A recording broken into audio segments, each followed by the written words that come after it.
ಪುಸ್ತಕ ಕುರಿತು ಮಾತಾಡ್ಬೇಕಂತಂದಾಗ ಒಂಚೂರು ಅಳತೆ ಬಂತು ನನಗೆ. ಬೇಡಣ, ನಾನು ಮಾತಾಡೋಕೆ ಬರಲ್ಲ, ನನಗೆ ಬೇಡ, ದೊಡ್ಡವ್ರು ಮಾತಾಡಲಿ, ಇಲ್ಲ ಮಾತಾಡಲೇಬೇಕಂತ ಒಂದು ಒಲವಿನ ಆಜ್ಞೆಯನ್ನ ಮಾಡಿದಾಗ ಒಪ್ಪಿಕೊಂಡೆ ಮೇಲೆ ಒಂಚೂರು ಅಳಕೆ ಇತ್ತು. ಏನು ಮಾತಾಡ್ತೀನೋ ಇಲ್ಲೋ, ಏನು ಮಾತಾಡ್ತೀನೋ ಇಲ್ಲೋ. ಈ ಇನ್ವಿಟೇಷನ್ ಕಾರ್ಡ್ ನೋಡಿದ್ಮೇಲೆ ಒಂಚೂರು ಧೈರ್ಯ ಬಂತು, ನಾನು ಮಾತಾಡ್ತೀನಿ. ಯಾಕೆ ಧೈರ್ಯ ಬಂತಂದ್ರೆ, ವೇದಿಕೆ ಇಷ್ಟು ಜನ ಅದಲ್ಲ, ಗುರುಗಳದಾರೆ, ಇವರು ಮಾತಾಡಿರ್ತಾರೆ, ನನ್ನ ಅಷ್ಟು ಕೆಲಸ ನನಗಿರಲ್ಲ ಅನ್ನೋ ಒಂದು ಬಂಡ ಧೈರ್ಯ ನನಗೆ ಬಂತು. ಹಾಗಾಗಿ ಈ ಕೃತಿಯ ಅದ್ಭುತವಾದಂತಹ ಕೃತಿ ಕೈಯಾಗಿಟ್ಟ ಒಬ್ಬ ಲೇಖಕನಿಗೆ ಮೊದಲಿಗೆ ಅಭಿನಂದನೆಗಳು. ಇನ್ನೊಂದೇನೆಂದ್ರೆ, ಈ ಪ್ರಕಾಶನ ಜವಾಬ್ದಾರಿ ಹೊತ್ತಂತಹ ಕೋಲ್ಕರ್ ಕಾಮ್ಲೆ ಅವರು ಜನಪದವನ್ನು ಮಾತಾಡ್ತಾರೆ, ತಂದೆ ತಾಯಿ ಸತ್ತು ಸ್ವಾತಂತ್ರ್ಯ ಉಳಿಬೇಕಂತ. ಹಂಗೆ ಬರಹಗಾರರಿಗೆ ಪ್ರಕಾಶಕರು ಕಡಿಮೆ ಇದ್ರು, ಈಗ ಪ್ರಕಾಶಕರು ಹೆಣ್ಣು ಕೊಟ್ಟು ಮತ್ತು ಕಾವ್ಯ ಬರೆಯಕ್ಕೊಂದು ಸ್ಫೂರ್ತಿ ಮಗಳ ಕೊಟ್ಟು ಮತ್ತು ಪ್ರಕಾಶನ ಜವಾಬ್ದಾರಿ ಅನ್ನುತ್ತಿರುವುದಿದೆಯಲ್ಲ, ಇದು ಒಂದು ಸಾಹಿತ್ಯದಲ್ಲಿ ಸಾಹಿತ್ಯ ಜರ್ನಿಯಲ್ಲಿ ವಿನೂತನವಾದಂಥದ್ದು. ಇಂಥ ಮಾವೆಲ್ಲ ಬರಹಗಾರರು ಸಿಗಲಿ. ಈಗ ಮದುವೆ ಆಗಲಾರದ ಕವಿಗಳೇನಂದ್ರೆ ಇಂಥನ್ನು ಹುಡುಕಿಳುವ ಒಂದು ಹಿಂಟನ್ನ ನಾವು ಈ ಕಾರ್ಯಕ್ರಮ ಮೂಲಕ ಸಿಕ್ಕಿದೆ. ಈಗಾಗಲೇ ಅಭೂತಪೂರ್ವದಂತಹ ನನ್ನ ಭಾರವನ್ನ ಎಲ್ಲ ಗಣ್ಯರು ಕಡಿಮೆ ಮಾಡಿದ್ದಾರೆ. ಅಣ್ಣ ಮೊದಲನೇ ಪ್ರಾಸ್ತಾವಿಕ ಮಾತನಾಡುವಾಗ ನನ್ನ ಅಡ್ಡ ಮಾತನ್ನು ನುಂಗ್ಯಾರ. ನನ್ನ ಗುರುಗಳು, ವಿದ್ಯಾಗುರುಗಳು, ಕಲಿಸಿದ ಗುರುಗಳು, ಅರಿವಿನ ಗುರುಗಳು, ಅವರು ಕೂಡ ಅಭೂತಪೂರ್ವದಂತಹ ಒಂದು ಮುನ್ನುಡಿಯನ್ನ ಈ ಕೃತಿ ಹಾಕಿಕೊಟ್ಟಾರ. ಅಷ್ಟಲ್ದೇನೆ ನಂದಾಪುರಸ್ತಾರ ಏನು ಓದಿಲ್ಲ ಅಂತಾನೆ ಎಲ್ಲ ಓದ್ಬಿಟ್ರು, 2-3 ಲೇಖನ ಅಂತಾನೆ ಇಡೀ ಏನೇನಿತ್ತು ಎಲ್ಲ ತಿಳಿಸ್ಬಿಟ್ಟಾರೆ. ಒಂದು ಗುರು ಕಲಿಸಿದ ತಕರಾರನ್ನ ಆಗ್ತಾ ಚಿಲಕರೆ ಸರ್ ಮಾತಾಡುವಾಗ, ನಮ್ಮ ಪರಂಪರೆ ವಿಸ್ತರಿಸುವಾಗ ಅವ್ರು ಹೇಳಿದ್ರು, ನಾವಂದು ಬದುಕಿದ್ವಿ ಅಂತ. ಗುರುಗಳಿಗೆ ಒಂದು ಸಣ್ಣ ಪ್ರಶ್ನೆನೋ ಅಥವಾ ನನ್ನ ಅನಿಸಿಕೆನೋ ಗೊತ್ತಿಲ್ಲ ಸರ್, ಹಂಗೆ ಬದುಕಿದ್ವು, ಹಂಗೆ ಬದುಕಿಸಲಾಯಿತು, ನಮ್ಮನ್ನ ಆ ರೀತಿಯಾಗಿ ಬದುಕಿದೀವು ಅಥವಾ ನಮ್ಮನ್ನ ಹಂಗೆ ಬದುಕಿಸಲಾಯಿತು ಅನ್ನಂತ ಒಂದು ಸಣ್ಣ ಸಂಗತಿಯ ಮೂಲಕ ನಾನು ಈ ಕೃತಿಯ ಪ್ರವೇಶ ಪಡ್ಕೊಳ್ತೇನೆ. ಈ ಜವಾರಿತನ ಜರ್ನಿ ಅಂದ್ರೆ ಪಯಣ, ಸ್ಥಾವರ ಕಳೆಯುವುದು ಜಂಗಮ ಕಳೆಯುವುದಿಲ್ಲ. ಜರ್ನಿ ಅಂದ್ರೆ ಒಂದು ಪಯಣ, ಅದು ವಿಶೇಷವಾಗಿ ಜವಾರಿ ಜರ್ನಿ. ಜವಾರಿತನ ಅಂದ್ರೆ ಐಡೆಂಟಿಟಿ, ಅದು ಅಸ್ಮಿತೆ, ಅದು ನಮ್ಮ ಅಸ್ಮಿತೆ. ಜವಾರಿ ನಮ್ಮ ಅಸ್ಮಿತೆ.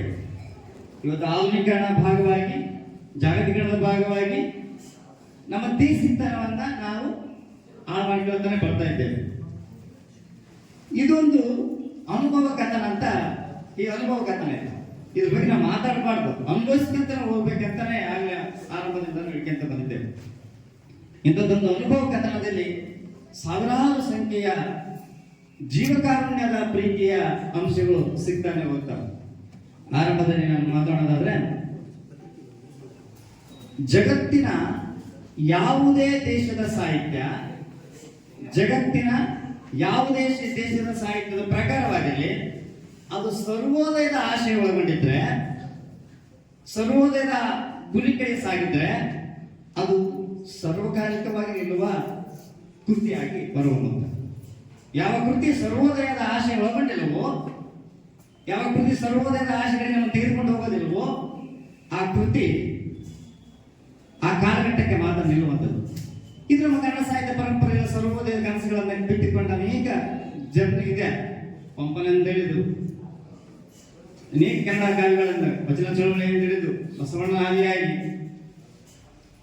ಕುವೆಂಪುನಿಂದ ಹಿಡಿದು ಲಂಕೇಶ್ ಅವರೆಲ್ಲರೂ ಸರ್ವೋದಯದ ಕನಸುಗಳನ್ನ ಕಟ್ಟಿಕೊಂಡು ಕಾವ್ಯ ಬರೆದಿದ್ದಕ್ಕಾಗಿ, ಸಾಹಿತ್ಯ ಸೃಷ್ಟಿ ಮಾಡಿದ್ದಕ್ಕಾಗಿ ಇವತ್ತು ನಮ್ಮ ಮುಂದೆ ಅವು ಬೆಳಕಾಗಿ ನಿಂತಿರುವಂಥದ್ದು.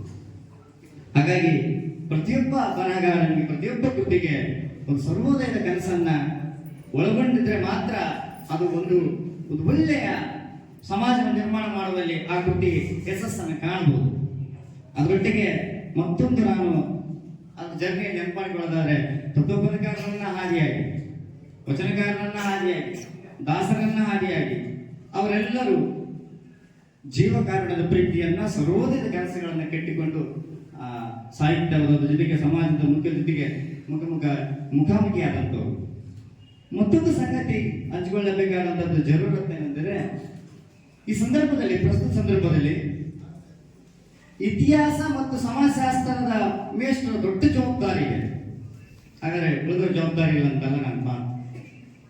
ಇತಿಹಾಸ ಉಪನ್ಯಾಸಕರ ಮತ್ತು ಸಮಾಜಶಾಸ್ತ್ರದ ಉಪನ್ಯಾಸಕರ ದೊಡ್ಡ ಜವಾಬ್ದಾರಿ ಇದೆ. ಯಾಕೆ ಅಂತ ಹೇಳಿದ್ರೆ, ಇವತ್ತು ಚರಿತ್ರೆಯನ್ನ ತಿರುಚಿ ಹೇಳುವಾಗ, ಸಮಾಜವನ್ನ ಮಿಸ್ಗೈಡ್ ಮಾಡುವಾಗ, ಅವರ ಒಂದು ಕೊಡುಗೆ, ಅವರ ಒಂದು ತಕರಾರು, ಅವರ ಒಂದು ಆಲೋಚನೆ, ಅವರ ಒಂದು ಚಿಂತನೆ ಪ್ರತ್ಯುತ್ತರವಾಗಿ ನಿಲ್ಲಬೇಕಾದಂಥದ್ದಿದೆ. ಈಗಾಗಲೇ ಗುರುಗಳು ಹೇಳುವಂತೆ, ಭಾರತವನ್ನ ಕಟ್ಟುವ ರೀತಿಯಲ್ಲಿ ವಿಶ್ವಗುರುವಾಗುವಲ್ಲಿ ಉಳ್ಳವರ ಭಾರತ, ಇಲ್ಲದವರ ಭಾರತದ ಮಧ್ಯೆ ಎರಡು ಭಾರತಗಳನ್ನು ನಾವು ಯಾವ ಭಾರತವನ್ನು ಸಮಾಜಕ್ಕೆ ಇನ್ನೊಂದು ದೇಶಕ್ಕೆ ಪರಿಚಯಿಸ್ತಿದ್ದೀವಿ. ನಮ್ಮ ಸ್ತಂಭಗಳನ್ನು ಮುಚ್ಚುವವರಿಗೆ ಗೋಡೆ ಕಟ್ಟಿಕೊಂಡಿದ್ದೇವೆ. ಅಂಥದ್ದೊಂದು ಭಾರತದ ಮಧ್ಯೆ ಆ ಒಂದು ಸಮಾಜಶಾಸ್ತ್ರದ ಎಲ್ಲರೂ ನಾವೆಲ್ಲ ಭಾಗಿಯಾಗಿದ್ದರಿಂದ ಲೇಖಕ ಸಮಾಜಶಾಸ್ತ್ರದ ವಿದ್ಯಾರ್ಥಿ ಆಗಿರೋ ಕಾರಣಕ್ಕಾಗಿ ಪ್ರತಿಯೊಂದು ಲೇಖನದಲ್ಲಿ ಒಂದು ಜೀವಕಾರಣದ ಪ್ರೀತಿ ಮತ್ತು ವೈಚಾರಿಕತೆ ಎಳೆಯಾಗಿ ಕೊನೆಗೆ ಒಂದು ನಮ್ಮನ್ನ ಈಗ ಸ್ಮೃತಿ ಪಡೆದು ಹೋಗುತ್ತೆ. ಆ ಕಾರಣಕ್ಕಾಗಿನೇ ನಾನು ಯಾಕೆ ಹೇಳಿದೆ ಅಂತ ಹೇಳಿದ್ರೆ, ಸಮಾಜಶಾಸ್ತ್ರದ ಮೇಷ್ಟ್ರುಗಳ ಜವಾಬ್ದಾರಿ ಇದೆ ಅಂತ ಹೇಳಿದ್ರೆ, ಇವತ್ತು ಧರ್ಮವನ್ನ, ಜಾತಿಯನ್ನ, ದೇವರನ್ನ ವ್ಯಾಖ್ಯಾನಿಸುವ ರೀತಿ, ವಿಶೇಷವಾಗಿ ದೇಶಭಕ್ತಿಯನ್ನ, ನಾಡನ್ನ, ನುಡಿಯನ್ನ, ಧರ್ಮವನ್ನ, ಜಾತಿಯನ್ನ ವ್ಯಾಖ್ಯಾನಿಸುವ ರೀತಿಯಲ್ಲಿ ಇದೆಯಲ್ಲ ಅದು, ಮತ್ತು ಆಹಾರ ಸಂಸ್ಕೃತಿಯನ್ನ, ಯಾವ ಆಹಾರ ಶ್ರೇಷ್ಠ, ಯಾವ ಆಹಾರ ಕನಿಷ್ಠ, ಯಾವ ತಿಂದ್ರೆ ಈ ಸ್ವರ್ಗಕ್ಕೆ ಹೋಗ್ತಾರೆ, ಯಾವ ಒಂದು ಕೆಲವು ದಿನಗಳ ಹಿಂದೆ ಸಂಸ್ಕೃತ ಮಾತಾಡಿದ್ರೆ ಸ್ವರ್ಗಕ್ಕೆ ಹೋಗ್ತಾರೆ ಅನ್ನೋಂಥದ್ದು ಮಾತಾಡಿದ್ರೆ, ನುಡಿಯ ಬಗ್ಗಿರುವಂತಹ ಈ ತಕರಾರು ಅಥವಾ ಅಸ್ಪೃಶ್ಯತೆಯನ್ನ ಸಮಾಜಶಾಸ್ತ್ರದ ಒಬ್ಬ ಮೇಷ್ಟ್ರ ಆಗಿರಲಿ, ವಿದ್ಯಾರ್ಥಿ ಆಗಿರಲಿ, ಸಮಾಜದ ಸಂಘಜೀವಿ ಆಗಿರಲಿ, ಅವರು ಉತ್ತರಿಸಬೇಕಾದಂತಹ ದೊಡ್ಡ ಜವಾಬ್ದಾರಿ ಇದೆ. ಹಾಗೆ ನಮ್ಮ ಮೇಲೇನೂ ದೊಡ್ಡ ಜವಾಬ್ದಾರಿ ಇದೆ, ಈ ಧರ್ಮದ ವ್ಯಾಖ್ಯಾನವನ್ನು ಬದಲಾಯಿಸಿಕೊಳ್ಳುವ. ಯಾಕಂದ್ರೆ ನಾನು ನನ್ನ ಧರ್ಮವನ್ನು ಪ್ರೀತಿಸುವುದಷ್ಟು ಮಟ್ಟಿಗೆ, ಅದಕ್ಕೆ ನಮ್ಮ ವಚನ ಚಳವಳಿ ದೈವಲ್ಲದ ಧರ್ಮದ ಉದಯ. ಯಾವ ಧರ್ಮ ಕೊಲ್ಲ ಅಂತ ಹೇಳುತ್ತೆ, ಧರ್ಮನೇ ಅಲ್ಲ ಅನ್ನೋದು. ಯಾವ ಧರ್ಮ ಕೊಲ್ಲ ಅಂತ ಹೇಳುತ್ತೆ, ಯಾವ ಧರ್ಮ ಸಾಯಿಸ ಅಂತ ಹೇಳುತ್ತೆ, ಅದು ಧರ್ಮನೇ ಅಲ್ಲ. ಧರ್ಮೋ ರಕ್ಷಕ್ಕೆ ರಕ್ಷಿತಿ ಅಲ್ಲ, ಕೃಷಿಯೋ ರಕ್ಷಕ್ಕೆ ರಕ್ಷಿತ. ಹಂಗಾಗ್ಬೇಕಾದಂತ ಅನಿವಾರ್ಯತೆ. ಅನ್ನ ಇದ್ರೇನೆ ನಾವೆಲ್ಲ ಮಾತಾಡ್ಬೇಕಾಗ. ಅದಕ್ಕೆ ಜೈನ್ ಕಾಕಿಣಿ ಅವರು ಚಂದ್ರ ಮಾತಾಡ್ತಾರೆ, ಇವತ್ತು ದೇಶ ಪ್ರೇಮ, ನಾಡ ಪ್ರೇಮ ಎಲ್ಲವೂ ಏನಾಗಿದೆ. ಅವ್ರು ಹೇಳ್ತಾರೆ, ಹಸಿದವರ ಕಣ್ಣ ಮುಂದೆ ಹೋಗಿ ನಿಂತು ದೇಶ ಪ್ರೇಮದ ಬಗ್ಗೆ ಮಾತಾಡ. ಅದಕ್ಕೆ ವಿವೇಕಾನಂದ ಹೇಳ್ತಾರಲ್ಲ, ಹಸಿದವ ನಮಗೆ ಉಪದೇಶ ಬೇಕಾಗಿಲ್ಲ, ಅನ್ನ ಬೇಕಾಗಿದೆ. ಇವತ್ತು ಅನ್ನ ಕೊಡುವಂತಹ, ನೀರು ಕೊಡುವಂತಹ, ವಿದ್ಯೆ ಕೊಡುವಂತಹ, ಆರೋಗ್ಯ ಕೊಡುವಂತಹ ವ್ಯವಸ್ಥೆ ರೂಪಿಸಿಕೊಳ್ಳಬೇಕಾದಂತಹ ದಾರಿಗಳು ಇವು. ಅಂಥವು ಕಾವ್ಯದ ಮುಖಾಂತರ, ಕೃತಿಯ ಮೂಲಕ ಹುಟ್ಟುಕೊಳ್ಳಬೇಕಾದ ವ್ಯವಸ್ಥೆ ಇದೆ. ಈಗಾಗಲೇ ಸಮಾಜದ ದೊಡ್ಡ ಕೇಡಂತ ಕಂಡುಕೊಂಡ ಜಾತಿ ವ್ಯವಸ್ಥೆಯ ಹೇಗೆ ಗೋಡೆಗಳನ್ನು ಕಟ್ತಾ ಇದೆ, ಆ ಗೋಡೆಗಳಿಗೆ ಸಾಹಿತ್ಯ, ಇಂಥ ಕೃತಿಗಳು, ಅದೆಲ್ಲ ಮನುಷ್ಯ ಪ್ರೀತಿಯನ್ನ ಬಿಟ್ಟಬೇಕಾದಂತ ಅಗತ್ಯತೆ ಇದೆ ಅಂತ ಈ ಕೃತಿ ಪದೇ ಪದೇ ಪುಟಕ್ಕೂ ಹೇಳ್ತಾ ಇದೆ. ಹಾಗಾಗಿ ಒಂದು ಸ್ಪಷ್ಟನೆಯ ಕುಟುಂಬದ ಜವಾಬ್ದಾರಿಗಳು, ಆಚರಣೆ, ಅನ್ನ, ಇವತ್ತು ಒಂದೊಂದು ಜಯಂತಿಗಳಾಗಿರ್ಲಿ, ಧರ್ಮಾಚರಣೆಗಳಾಗಿರ್ಲಿ, ಪೊಲೀಸರ ಕಾವಲಿನ ಮಧ್ಯೆ ನಡೀತೇವೆ. ಪೊಲೀಸರ ಕಾವಲಿನ ಮಧ್ಯೆ ನಡೀತೇವೆ ಅಂದ್ರೆ ಅವ್ರ ರಕ್ಷತೆ ಕರುಣೆ ಬೇಕಾಗಿದೆ. ಹಿಂದೂ ಧರ್ಮದ ಮೆರವಣಿಗೆ ಇದ್ರೆ ಸಾವಿರ ಗುಡಿಗಳಿಗೆ ರಕ್ಷಣೆ, ಸಾವಿರ ಮೆರವಣಿಗೆ ಇದ್ರೆ ಹಿಂದೂ ಧರ್ಮದ ಗುಡಿಗಳಿಗೆ ರಕ್ಷಣೆ ಮಾಡುವಂತ. ಹಾಗಾದ್ರೆ ಭಕ್ತಿ ಆಚರಣೆ ಅದು ಯಾವ ಸ್ವರೂಪ ಪಡ್ಕೊಂಡಿದೆ, ಇದು ಸಮಾಜ ಇಂಥ ದೃಷ್ಟಿಗೆಲ್ಲ ಸಂಗತಿಗಳು ಕಾರಣ ಅಂತ.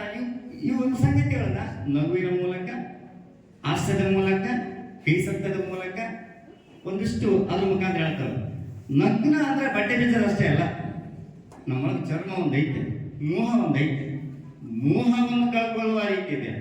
ಅಂಥದ್ದೊಂದು ನಗ್ನತೆಯನ್ನ ನಾವು ಪಡ್ಕೊಳ್ಬೇಕು. ನಗ್ನ ಅಂತಂದ್ರೆ ಬಟ್ಟೆ ಬೀಜದಷ್ಟೇ ಅಲ್ಲ, ನಮ್ಮೊಳಗಿನೇ ಮೋಹವನ್ನ ಕಳ್ಕೊಳ್ಳುವ ಒಂದು ಆ ನಗ್ನತೆಯನ್ನ ಹಂತ ಹಂತವಾಗಿ ಪ್ರತಿಯೊಂದು ಲೇಖನದಲ್ಲಿ 21 ಲೇಖನಗಳಿವೆ. ಇಡೀ 21 ಅನುಭವಗಳಿವೆ. ಆ ಅನುಭವಗಳನ್ನ ಸುರಿಬೇಕಂತಾನೆ ಹೇಳ್ತಾನೆ. ಒಂದು ಆರಂಭದಲ್ಲಿ ಈಗಾಗಲೇ ಅನುಭವ ಕಥನದ ಸ್ವರೂಪ ಏನಿರುತ್ತಂದ್ರೆ, ಅದೊಂದು ಜನಸಾಮಾನ್ಯರ ಭಾಷೆಯಲ್ಲಿ ಇರುತ್ತೆ. ಅರ್ಥ ಆಗುವ ರೀತಿಯಲ್ಲಿ ಇರುತ್ತೆ. ಆಗ ಅದೇ ರೀತಿಯಾಗಿ ಲೇಖಕ ಜನಸಾಮಾನ್ಯರ ತನ್ನ ಸ್ಥಳೀಯ ಭಾಷೆಯನ್ನ ಜವಾರಿ ಅಂದ್ರೆ ನನ್ನತನವನ್ನು ನಾನು ಹೇಳುವಂಥದ್ದು, ನನ್ನತನವನ್ನು ನಾನು ವ್ಯಕ್ತಪಡಿಸುವುದು. ಇದು ತುಂಬಾ ನಮ್ಮೂರ ಒಬ್ಬ ಸೊಸೈಟಿಯಲ್ಲಿ ಇದು ಕೊಡ್ತದ್ದು, ಸಕ್ಕರೆ ಯಾವಾಗೆಲ್ಲ ಸಕ್ಕರೆ ಕೊಡ್ತದ್ದು. ಎಷ್ಟು ಮಟ್ಟಿಗೆ ಆತ ತುಂಬಾ ಸೋಷಲಿಸ್ಟ್ ಅಂತಂದ್ರೆ ತುಂಬ ಯಾರಾದ್ರೂ ದಣಿ ಇವತ್ತು ಸೊಕರ ಅಂತ ಕೂಡ ಕರಿವಾಗ ಸಕ್ಕರೆ ಬಂದೈತೆ ತಗೊಂಡ್ರೆ ಚೀಲ ತಂದಿಲ್ಲ, ಚೀಲ ಯಾಕ ನಂಗೆ ಅಂಗಿಯಾಗ ಸಕ್ಕರೆ ಹಾಕಿತ್ತು ತಾವೆಲ್ಲ ಕೊಟ್ಟು ತಗೊಂಡೋಗ್ಬಿಡ್ತು. ಈಗಲೂ ಕೆಲವು ನಮ್ಮ ಹಿರಿಯರು ಸಂಧಿ ಪಂಡಿ ಹೋದ್ರಿಲ್ಲ ಅಂದ್ರೆ ಟವಲ ಕಟ್ಟಿ ಹಿಂದಕ್ಕೆ ಬಂದ್ಬಿಡ್ತಾರೆ. ಹಿಂದಕ್ಕೆ ಬಂದು ಅದು ನಮ್ಮ ನಾಗರಿಕತೆ, ಅದಕ್ಕೆ ಶಾಪ ಅಂತ ಕೇಳ್ತೀವಿ. ಇಲ್ಲ, ಅದು ಐಡೆಂಟಿಟಿ, ಅದು ಅಸ್ಮಿತೆ, ಅದು ಅಸ್ಮಿತೆ. ಹಾಗಾದ್ರೆ ಅಂತ ಅಸ್ಮಿತೆಯನ್ನ ಇವತ್ತು ಆಧುನೀಕರಣ ಪ್ರಪಂಚ, ಜಾಗತೀಕರಣ ಅದನ್ನ ಮನುಷ್ಯರ ಬದುಕುವ ರೀತಿ ಅಲ್ಲ ಅಂತಾನೆ ವ್ಯಾಖ್ಯಾನಿಸ್ತಾ ಬಂದಿದೆ. ಮನುಷ್ಯ ರೀತಿ ಬದುಕೋದಲ್ಲ ಅಂತಾನೆ ವ್ಯಾಖ್ಯಾನಿಸ್ತದೆ. ಹಾಗಾಗಿ ಜವಾರಿತನ ನಮ್ಮ ಐಡೆಂಟಿಟಿ ಆಗಿರಲಿ ಅಂತ. ಹಾಗಾಗಿ ಇದೊಂದು ಲೇಖಕ ತನ್ನ ಕಣ್ಣೋಟದ ಮೂಲಕ, ತನಗೆ ಕಾಣುವ ಕಣ್ಣೋಟಗಳ ಮೂಲಕ ಲೋಕದೃಷ್ಟಿಯನ್ನ ನೀಡಿದ್ದಾನೆ, ಲೋಕ ಪ್ರಜ್ಞೆಯನ್ನ ನೀಡಿದ್ದಾನೆ. ತನಗೇನು ಕಾಣಿಸುತ್ತಲ್ಲ ಆ ಸಂಗತಿಗಳ ಮೂಲಕ ವ್ಯಕ್ತಿ ತನ್ನ ಕಣ್ಣೋಟಗಳ ಮೂಲಕ ಲೋಕದೃಷ್ಟಿಯನ್ನ, ಲೋಕಜ್ಞಾನವನ್ನ ಅದು ಹೊರಹೊಮ್ಮಿದ್ದಾನೆ. ಹಾಗಾಗಿ ಸಣ್ಣ ಸಣ್ಣ ಸಂಗತಿಗಳ ಮೂಲಕ ಜಾಗತಿಕ ಸಂಗತಿಗಳ ಬಗ್ಗೆ ಮಾತನಾಡುವ ಲೇಖಕ ಇದೊಂದು ಸದಾ ನಮ್ಮೊಂದಿಗೆ ನಾವು ಓದಲೇಬೇಕಾದಂಥದ್ದು ಮತ್ತು ಓದಿಸ್ಕೊಳ್ತಾ ಇದ್ವಿ. ಒಂದೊಂದ್ಸಾರಿ ನಗ್ತೀವಿ, ಒಂದೊಂದ್ಸಾರಿ ಸಿಟ್ಟು ಬರುತ್ತಾ, ಒಂದೊಂದ್ಸಾರಿ ಕಣ್ಣೀರಾಗ್ತೀವಿ. ಒಂದು ಸಿಟ್ಟೇನಿದೆ ಕಂಪ್ನಿ ಮೇಲೆ ಅಂದ್ರೆ, ನೀವು ನಮ್ಮ ಜರ್ನಿ ಕರ್ಕೊಂಡು ಹೋದ್ರಲ್ಲ ಅದ್ರ ಒಂದ್ಸಲ ಜಲ್ದಿ ಬಸ್ಸಿಗೆ ಇಳಿಸ್ಬಿಡ್ತಾರೆ. ಇದು ನನ್ನ ತಕರಾರು ಪ್ರಶ್ನೆ ಅಥವಾ ಏನಾಗಲಿ, ಈ ಜರ್ನಿ ಹಣ ಒಂಟತ್ನಾಗ ಕುಂತಿದ್ದು ಬಸ್ನಾಗ ಈ ಜರ್ನಿ ಕುಂತಿರ್ತೀವಿ. ಒಂದೊಂದ್ಸಾರಿ ಲೇಖನ ಜಲ್ದಿ ನಮ್ಮ ಬಸ್ಸಿಗೆ ಇಳಿಸ್ಬಿಡ್ತಾನೆ, ಇಳಿದಿ ನಾವು ಸ್ವಲ್ಪ ಮುಂದತ್ತು ಹೋಗಿದ್ರೆ ನಮ್ಗೆ ಇನ್ನೂ ಚೆನ್ನಾಗಿ ಸಿಗ್ತೈತಿ. ನಮಗೆ ಒಂದೊಂದ್ಸಾರಿ ಅನ್ಸ್ಬಿಡ್ತೈತೆ, ಅಣ್ಣ ಇನ್ನು ಮುಂದುವರಿಬೇಕಾಗಿತ್ತ ಅಂತ. ಹಂಗಾಗಿ ಅಂದ್ರೆ ಆ ಬರಹಕಾರ ಶಕ್ತಿ ದಾಖಲಾತಿ ಹೇಳಕತ್ತೀನಿ. ಆ ಆಯ್ಕೆ ಮಾಡಿಕೊಂಡಿರೋ ವಿಷಯ, ನಿರೂಪಣೆ ಶೈಲಿ, ಆ ಭಾಷೆ, ಅದನ್ನ ಕಟ್ಟಿಕೊಡುವ ಶಕ್ತಿ ಆ ಇದ್ದ ಕಾರಣಕ್ಕಾಗಿ ಅದು ನಿರೀಕ್ಷೆ ಮಾಡಕತ್ತೀನಿ ನಾನು ಅಷ್ಟೇ. ಹಾಗಾಗಿ ಒಂದೊಂದ್ಸಲ ನಮ್ಮನ್ನ ಜಲ್ದಿ ಇಳಿಸಲಾರ್ದಂಗೆ ಇದೊಂದು ಒಂದು ಆಗಲೇ ಸರ್ ಹೇಳಿದ್ರು, ಪ್ರವಾಸ ಕಥನ ಅಂದ್ರೂ ಬರುತ್ತಾ, ಅನುಭವ ಕಥನ ಅಂದ್ರೂ ಬರುತ್ತಾ, ಇದೊಂಥರ ಜೀವನ ಚರಿತ್ರೆ ಅಂದ್ರೂ ಬರುತ್ತೆ. ಎಲ್ಲವನ್ನ ಜವಾರಿ ಮನುಷ್ಯರು ಎಲ್ಲ ಕಂಡಿರ್ತಾರೆ ಅವರು. ಹಾಗಾಗಿ ಎಲ್ಲವನ್ನು ಒಳಗೊಳ್ಳುವ ಸಂಗತಿಗಳು ಈ ಕೃತಿಯಲ್ಲಿ ಒಳಗೊಂಡವಂತ ಹೇಳ್ತಾನೆ. ನಾನು ಈಗ ಒಂದು ಕೃತಿ ಪ್ರವೇಶ ಪಡ್ಕೊಳ್ತೀನಿ ಅಂತ ಹೇಳ್ತಾ, ಒಂದು ಪ್ರಕಟವಾದ ಪುಸ್ತಕ, ಒಂದು ಪ್ರಕಟವಾದ ಕವಿತೆ, ಒಂದು ಪ್ರಕಟವಾದ ರೂಪಕ, ಒಂದು ಪ್ರಕಟವಾದ ಕಥೆ, ಕಾದಂಬರಿ, ನಾಟಕ ಎಲ್ಲ ಏನಾಗಿರಲಿ, ಅದೊಂದು ಲೋಕ ಪ್ರಜ್ಞೆಯನ್ನ, ಮನುಕುಲದ ಮಿಡಿತವನ್ನ ಮಿಡಿಮಂತಿರ್ಬೇಕು. ಒಂದು ಸಾಲು ಪಂಪನ ಒಂದು ಸಾಲು ಎಷ್ಟು ನಾವಿವತ್ತು ನೆನಪಡ್ಬೇಕು, ಮಾನವ ಕುಲ ತಾನೊಂದೇ ಒಂದು ಸಾಲು, ಒಂದು ರೂಪಕ ಮನುಕುಲವನ್ನ ಮಿಡಿಯುವಂತಿರ್ಬೇಕು. ಆವಾಗಲೇ ಅದು ಪರಂಪರೆಯುದ್ದಕ್ಕೂ ಸರ್ವಕಾಲಕ್ಕೂ ನಿಲ್ಲುವ ಸರ್ವೋದಯ ಕನಸನ್ನ ಕಾಣುವಂತ ಒಂದು ಸಾಲು, ಕೃತಿ, ಒಂದು ರೂಪಕ, ಅದು ನಡೆದಂತಾನೆ ಹೋಗುತ್ತೆ. ಹಾಗಾಗಿ ಅಂಥದ್ದೊಂದು ಶಕ್ತಿ ಕೃತಿಕಾರನಿಗೆ ದಕ್ಕಿದೆ ಅನ್ನೋದು ಹೇಳ್ತಾನೆ. ಒಂದು ಆರಂಭದ ಮೊದಲ ಪಾಕಿಸ್ತಾನದ ಒಂದು ಕಾಗೆ ಭಾರತಕ್ಕೆ ಬರೋದು, ಆಗಲೇ ಅದನ್ನೆಲ್ಲ ಮಾತಾಡೋ ರಿಪಿಟೇಷನ್ ಆಗೋದು. ಕಾಗೆಯನ್ನು ಆಯ್ಕೆ ಮಾಡಿಕೊಳ್ಳುವಲ್ಲೂ ಕೂಡ ಒಂದು ದೇಶಿತನ ಇದೆ. ಯಾರು ಕಾಗಿನ ಇಷ್ಟಪಡಲ್ಲ, ಆದ್ರೆ ನಮ್ಮ ತುರುವೇಳ ನಟನೆ ಕಾಗೆ ಕವಿ ಅಂತ ಕರೆದಿವಿ. ಚಂದ್ರು ತುರುವೇಳನ್ನು ಕಾಗೆ ಕವಿ ಅಂತ, ನಾನು ಕಾಗೆ ಅಂತ ಬರ್ಕೊಳ್ತಾನೆ. ಅದು ಬಣ್ಣ ಬದಲಾಯಿಸಲ್ಲ, ಸುಳ್ಳು ಹೇಳಲ್ಲ. ನಮ್ಮ ದೊರೆಯಂಗೆ ಸುಳ್ಳು ಹೇಳಲ್ಲ, ಕಾಗೆ ಸುಳ್ಳು ಹೇಳೋದಿಲ್ಲ. ಅದು ಪರೋಪಕಾರಿ ಪ್ರಾಣಿ, ಮುಕ್ತಿ ಪ್ರಾಣಿ. ಪಿಂಡ ಕಾಗೆ ತಿಂದಿಲ್ಲ ಅಂದ್ರೆ ದೌವಾತಿ ಅನ್ನೋಷ್ಟು ಮಟ್ಟಿಗೆ ನಮ್ಮ ಜನಪದ ಕಟ್ಕೊಂಡ್ರೆ ಕಾಗೆ ಪಿಂಡ ಅಂತ ತಿಂದು ಹೋಗ್ಬೇಕಂದ್ರೆ ಪರಂಪರೆ ಮುಕ್ತಿ ಪ್ರಾಣಿ. ಅದು ಅಂಥದ್ದೊಂದು ಪ್ರಾಣಿ ನಮ್ಮ ದೇಶಕ್ಕೆ ಬರುವುದು. ಹಾಗಾಗಿ ಮನುಷ್ಯರಿಗೆ ಕಟ್ಟಿಕೊಂಡ ಗಡಿಗಳಿವ ದೇಶದ ಗಡಿಗಳು, ಅವು ಪ್ರಾಣಿಗಳಾಗಿದ್ದಾವ. ಮನುಷ್ಯನಾಗ ಮುಗಿಲಿಕ್ಕೆ ಚಲೋ ಅಂತ ಬರ್ಕೊಂಡಾರ, ಅವು ವೀಸಾ ಇಲ್ಲ, ಪಾಸ್ಪೋರ್ಟ್ ಇಲ್ಲ, ಏನಿಲ್ಲ, ಆರಾಮಾಗಿ ಬರ್ತಾ ಬಂದಂಥವು. ಒಂದು ಸಂಗೀತಕ್ಕೂ, ಕಲೆಗೆ, ಸಂಗೀತ ಎಲ್ಲಕ್ಕೆ ಯಾವುದಕ್ಕೂ ಗಡಿಗಳಿಲ್ಲ. ನಾವು ಕಟ್ಟಿಕೊಂಡಿವಿ.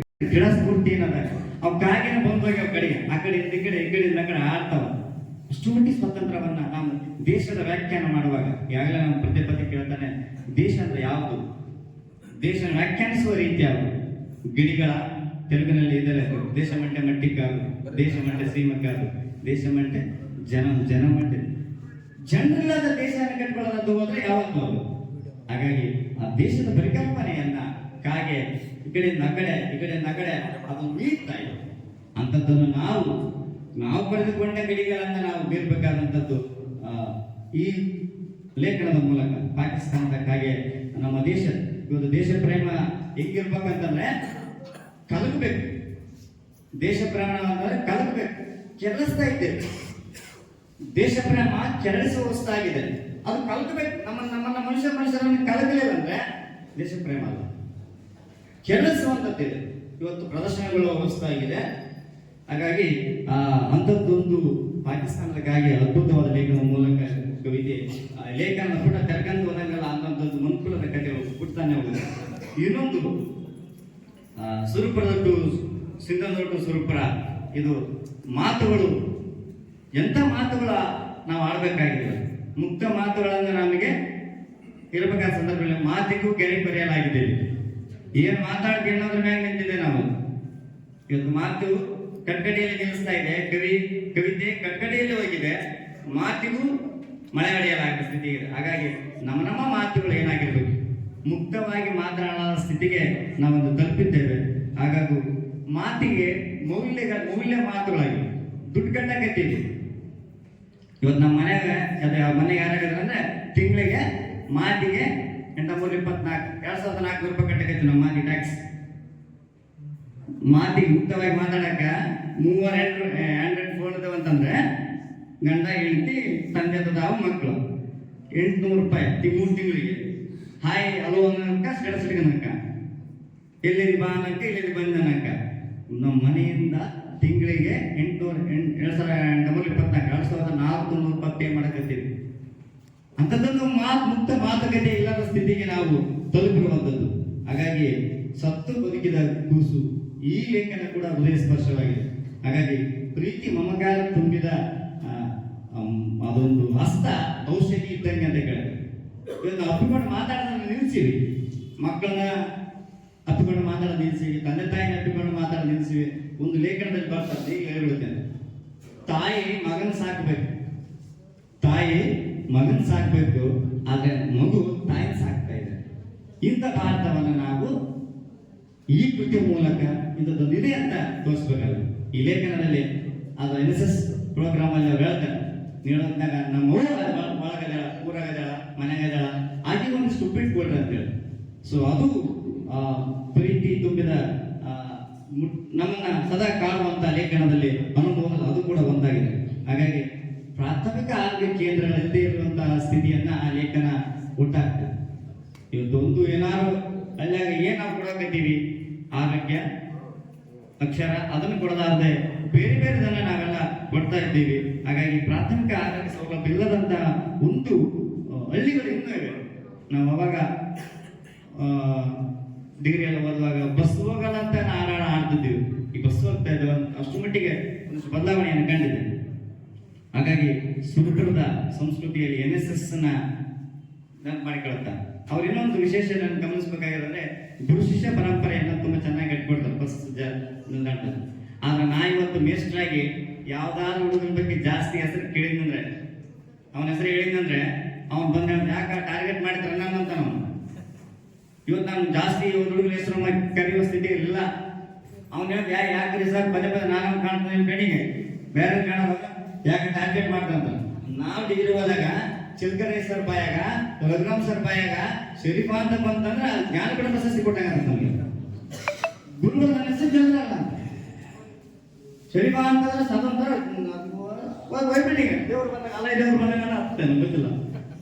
ಇವತ್ತು ನಾವೇನಾದ್ರು ಬೇಸ್ಟ್ ವಿದ್ಯಾರ್ಥಿ ಕರೆದಿನಿ ಅಂತಂದ್ರೆ ಯಾಕ್ರಿ ಸರ್ ಪದೇ ನಾನೇ ಟಾರ್ಗೆಟ್ ಮಾಡಿದ್ರೆ ಅವು ಅಂಥದ್ದೊಂದು ಸಂಗತಿಯನ್ನ ಅದನ್ನ ತುಂಬಾ ಚೆನ್ನಾಗಿ ಇಟ್ಬಿಟ್ಟು. ಆದ್ರೆ ತುಂಬಾ ಕೆಳಜಾತಿಯ ಹುಡುಗಿಯನ್ನು ಹೊರಗೆ ನಿಲ್ಲಿಸೋದಿದೆಯಲ್ಲ, ಇದು ಮತ್ತೆ ಕೃತಿ ಮತ್ತೊಂದು ಕಡೆಗೆ ತಿರ್ಕೊಂಡು ಇಷ್ಟುವರೆಗೆ ಕರ್ಕೊಂಡು ಹೋಗಿ ನಮ್ಮನ್ನ ಮತ್ತೊಂದು ಸರಿ ಜರ್ನಿಯಲ್ಲಿ ಆ ಕಡೆ ಒಂದು ರೂಟ್ ಇಲ್ಲ ಜರ್ನಿಗೆ. ಕಂಡದ್ದೆಲ್ಲ ಲೋಕ ದೃಷ್ಟಿಯನ್ನು ಕಾಣ. ಇವತ್ತು ಬಸವಣ್ಣನ ನಾವು ಇಟ್ಕೊಂಡು, ಅಂಬೇಡ್ಕರ್ ಇಟ್ಕೊಂಡು, ಬುದ್ಧನ ಇಟ್ಕೊಂಡು, ಗಾಂಧಿ ಇಷ್ಟೆಲ್ಲ 21ನೇ ಶತಮಾನದಲ್ಲಿದ್ದು ಕೂಡ ಒಬ್ಬ ಹುಡುಗಿನನ್ನ ಹೊರಗಡೆ ನಿಲ್ಲಿಸಿಲ್ಲ. ಅದಕ್ಕೆ ದೇವರ ಮಾಲೆ ಒಂದು ಹೇಳ್ತಾರೆ, ಬಸ್ ಅದೇವನ್ನ ಕಾರಣಕ್ಕಾಗಿ ಪಕ್ಕದಾಗ ಕುಂತೀವಿ, ಬಸ್ ಅದೇವನ್ನ ಕಾರಣಕ್ಕಾಗಿ ಪಕ್ಕದಾಗ ಕುಂತೀವಿ, ಹೋಟ್ಲ್ ಅದೇವನ್ನ ಕಾರಣಕ್ಕಾಗಿ ಮುಂದೆ ಕುಂತು ಊಟ ಮಾಡಕತ್ತೀವಿ, ರಸ್ತೆ ಅದೇವನ್ನಕ್ಕಾಗಿ ಎದ್ರ ಬದ್ರಾಗ್ಯಾವ.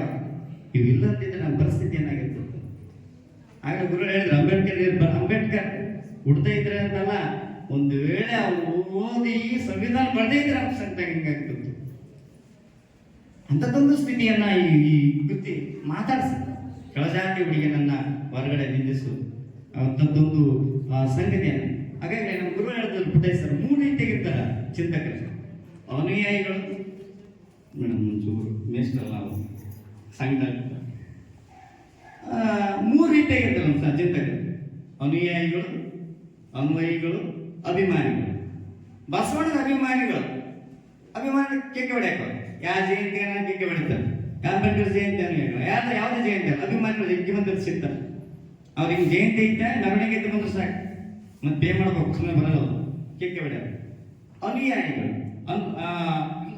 ಅನುಯಾಯಿಗಳು ಡ್ರೆಸ್ ಕೋಡನ್ನ ಫಾಲೋ ಮಾಡ್ತಾರೆ. ಬಸವಣ್ಣ ಪಡ್ಕೊಂಡು ಬಿಡ್ಕೊಂಡು ಡ್ರೆಸ್ ಅವ್ರ ಸಂಖ್ಯೆ ಜಾಸ್ತಿ, ಅನ್ವಯಿಗಳ ಸಂಖ್ಯೆ ಕಡಿಮೆ ಆಗ್ತದೆ.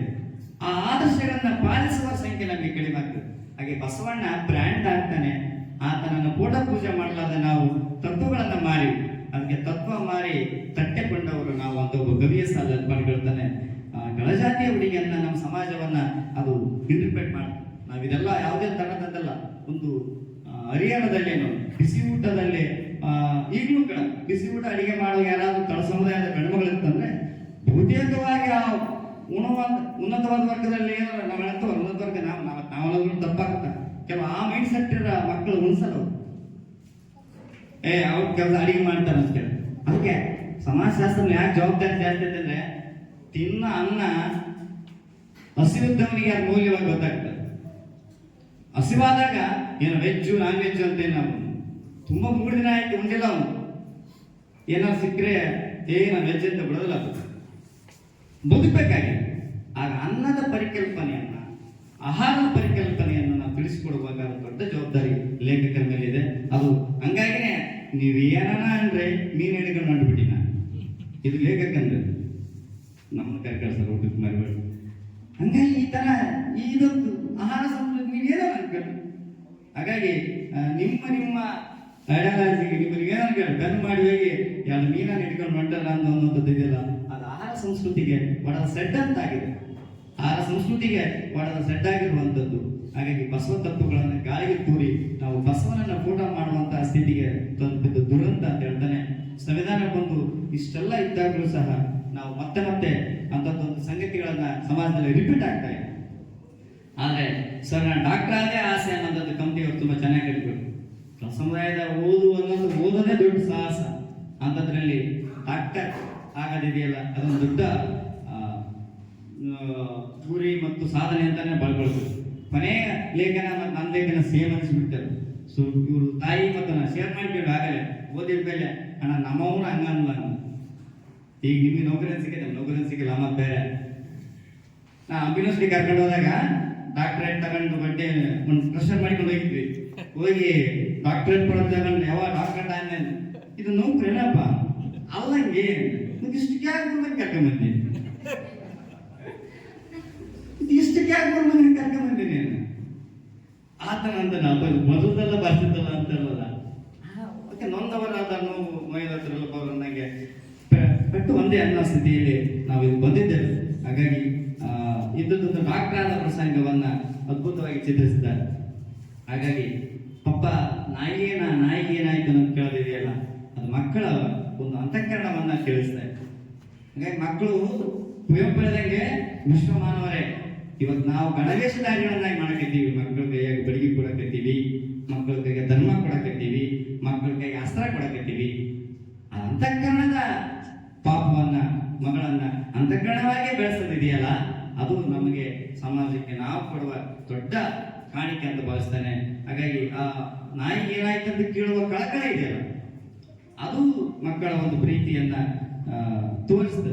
ಹಾಗಾಗಿ ಸಾಬ್ರಂಗ್ ಆಗ್ಬೇಕು, ಅದು ಅದ್ಭುತವಾದಂತಾರೆ. ಸಾಬ್ರಂಗ್ ಎಲ್ಲರಿಗೆ ಸಾಬ್ರಂಗ್ ಆದ ನನಗೆ ತುಂಬಾ ಇಷ್ಟ ಆಗ್ತದೆ. ಇನ್ನೊಬ್ರಿಗೆ ನಾವೇ ಕೆಟ್ಟರಾಗಪ್ಪ ಸಮಾಧಾನ ಅಂತ ಮಾಡ್ತಾನಲ್ಲ, ಹೌದಪ್ಪ ನಿನ್ನಂಗೆ ಕಂಡ್ರೆ ನಿನ್ನ ಸಾಬ್ರಂಗ್ ಆಗ್ಬೋದು. ಇವತ್ತು ನಾವು ಏಳಿಗೆಗಳನ್ನ ಅಳೆಯಕತ್ತೀವಿ. ನಿನಗೆಷ್ಟು ಸಂಬಳ, ನನಗೆಷ್ಟು ಸಂಬಳ, ನಿಂದೆಂತ ಪೋಸ್ಟು, ನಂದೆಂತ ಪೋಸ್ಟು.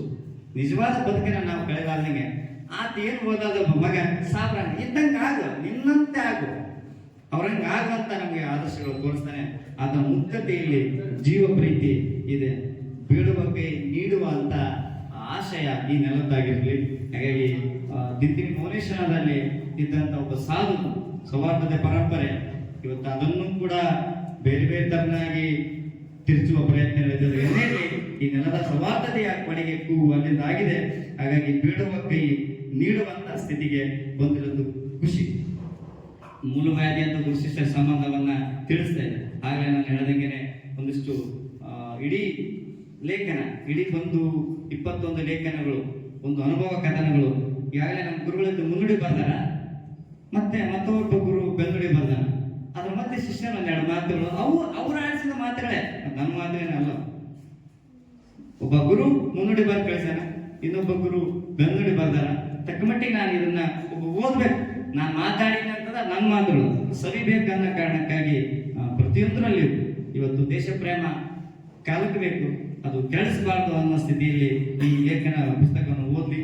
ಭಾವನೆಗಳನ್ನ ಬೆನ್ನೇರಿ ಹೊರಟ ನಮ್ಮ ಗೆಳೆಯ ಕಮ್ತಿ ಸರ್ ಲೇಖಕರು ಈ ಭಾವನೆಗಳಲ್ಲಿ ಕೈ, ನೋವು, ನಗು, ನಗ್ನತೆ ಎಲ್ಲವನ್ನ ಒಳಗೊಂಡಿವೆ.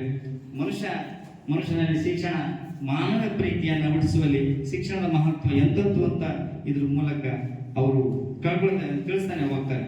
ಹಾಗಾಗಿ ಭಾವನಾತ್ಮಕವಾಗಿ ಇವತ್ತು ನಮಗೆ ನಾವೆಲ್ಲ ಎಜುಕೇಟೆಡ್ ಆಗ್ತಾ ಇದ್ದೇವೆ, ಅಕ್ಷರವಂತರಾಗ್ತಾ ಇದ್ದೇವೆ, ಇದು ಈ ಲೇಖನದಲ್ಲಿ ಬರುತ್ತೆ, ಶಿಕ್ಷಿತರಾಗ್ತಾ ಇದ್ದೇವೆ. ಭಾವನಾತ್ಮಕವಾಗಿ ಇನ್ನೂ ಗಟ್ಟಿಯಾಗಿಲ್ಲ, ನಮಗೆಲ್ಲ ಅಕ್ಷರವಂತರಾಗ್ತಾ ಇದ್ದೇವೆ. ಹಾಗಾಗಿ ಭಾವನಾತ್ಮಕವಾಗಿ ಅಂದ್ರೆ ಇನ್ನೊಬ್ಬ ಮನುಷ್ಯನ ನನ್ನಂತೆ ಮನುಷ್ಯ ಅಂತ ಕಂಡುಕೊಳ್ಳುವ ಸ್ಥಿತಿ ಅದು ಬರಬೇಕು. ಅಂತದೊಂದು ಜೀವ ಪ್ರೀತಿ ಅಂತಃಕರಣವನ್ನ ಈ ಕೃತಿ ನೀಡ್ತಾ ಇದೆ ಅಂತ. ಹಾಗಾಗಿ ಒಂದು ಮಾತಿನ ದಾಟಿ, ಇಲ್ಲಿರುವಂತಹ ಮಾತಿನ ದಾಟಿ ಯಾವ ರೀತಿ ಆಗಿರಲಿ ಅಂತ ಹೇಳ್ತಾನೆ. ಇಡೀ ಒಂದು ಎಲ್ಲ ಕೃತಿಯ ಇಡೀ ಕೃತಿ 21 ಲೇಖನಗಳನ್ನ ಗಮನಿಸಿದರೆ, ಅನುಭವಗಳನ್ನು ಗಮನಿಸಿದರೆ ಎಲ್ಲವೂ ನಮ್ಮವೇ ಅನಿಸ್ತವೆ. ಅವು ಮನುಷ್ಯ ಪ್ರೀತಿಗಾಗಿ ಹಂಬಲಿಸಿವೆ, ಸಮಾಜದ ಲೋಕ ಜ್ಞಾನಕ್ಕಾಗಿ ಆತರಿದ್ದೇವೆ, ಸರ್ವರ ಉದಯಕ್ಕೆ ಅವು ಆತರಿದ್ದೇವೆ ಅಂತ ಹೇಳ್ತಾನೆ. ಒಂದು ಅವಕಾಶ ಕಲ್ಪಿಸಿದ್ದಕ್ಕಾಗಿ ಧನ್ಯವಾದ, ನಮಸ್ಕಾರ.